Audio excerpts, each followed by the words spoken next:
Okay, folks, so we were trying to figure out, or, well, I was trying to figure out what you'll see on sewing patterns. They say with nap and without nap, and you're thinking, who's taking a nap? No, it's spelled the same way.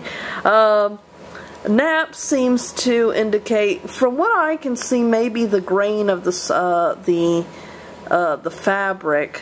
My mom says sometimes too, it has to do with the stretchiness of the, how when you're stretching fabric, sometimes like when you do it this way, it doesn't stretch that much, but when you do it another way, it stretches more. I'm assuming that the part that's the stretchiest is the with nap, and the part that doesn't stretch as much is without nap. The reason why this is important is, well, like, let's take my nightgown here. It's got a print on it, and you want, if you're sewing two parts together, you want them to kind of match, so like if you cut out a part, but if you really can't see it on the thing, but they've got little lines going this way. But if you cut out another part and you didn't go with the, and you went without the nap, then all the lines would be going that way. So it would make the outfit look strange. Pinning these is very delicate. So this thing, and I don't know if this is something else you can see. It's a fabric, it's the end fabric. My mom says they often tend to fold the fabrics with the nap. So anyway, this little line is nice because it kind of tells you the direction of the nap. So, as you can see, we've pinned something already.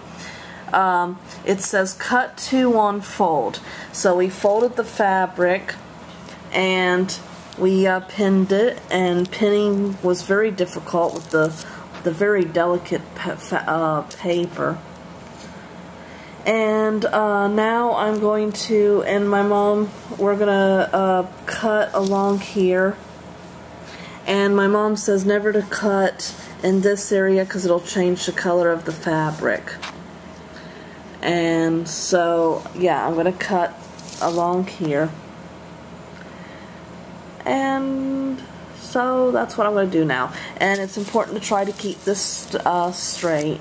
Your pattern straight. And my mom, to conserve, fabric, has taught me, a lot of times she says when she was taking up sewing, they had the people kind of cut things out in the middle of the fabric, but she kind of starts at the end because you can, you can save fabric that way. So, and in the old days, they used to have this little rolly thing. I used to play with it when I was a kid.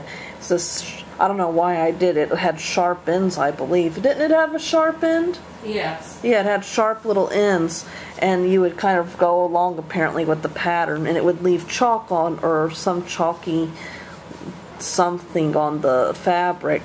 So, but I guess that's why they stopped using it. That's why they stopped using it, because it left stains on the fabric. Well, they used blue ink.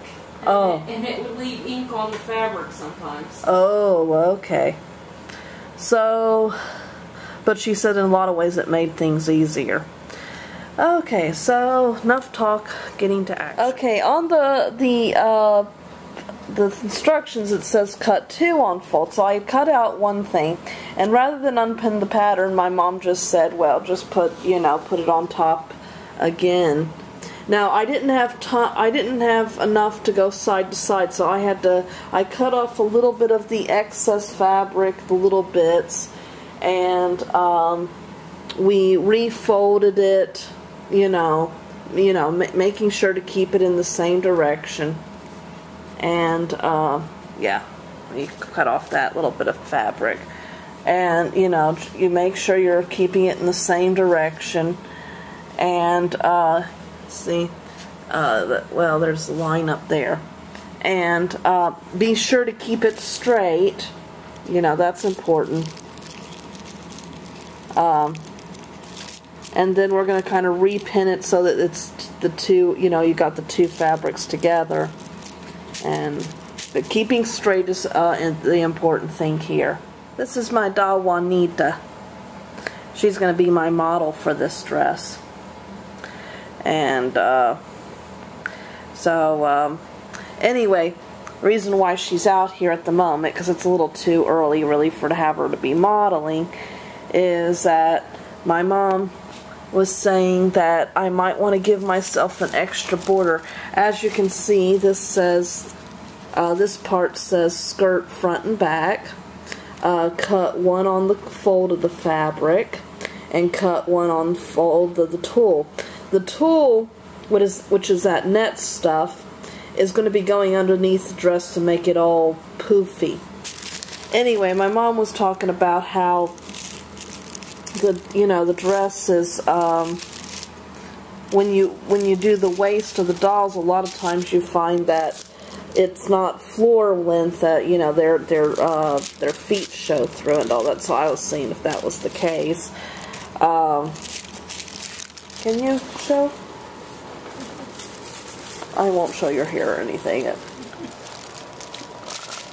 Well, yeah. Well, you see your feet kind of show through. But okay. You need room for the hems. Oh yeah. That's the thing. You're going to be hemming. And I didn't notice this the first time with the fabric, but do you see these little double arrows here? That's where you put with the fold.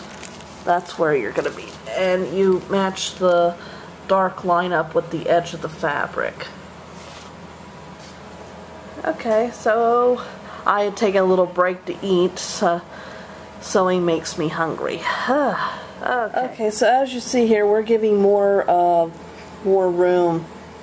So, because this is going to be the dress itself, so to the hem, to give ourselves a little more hem, and you can see how it frays it here.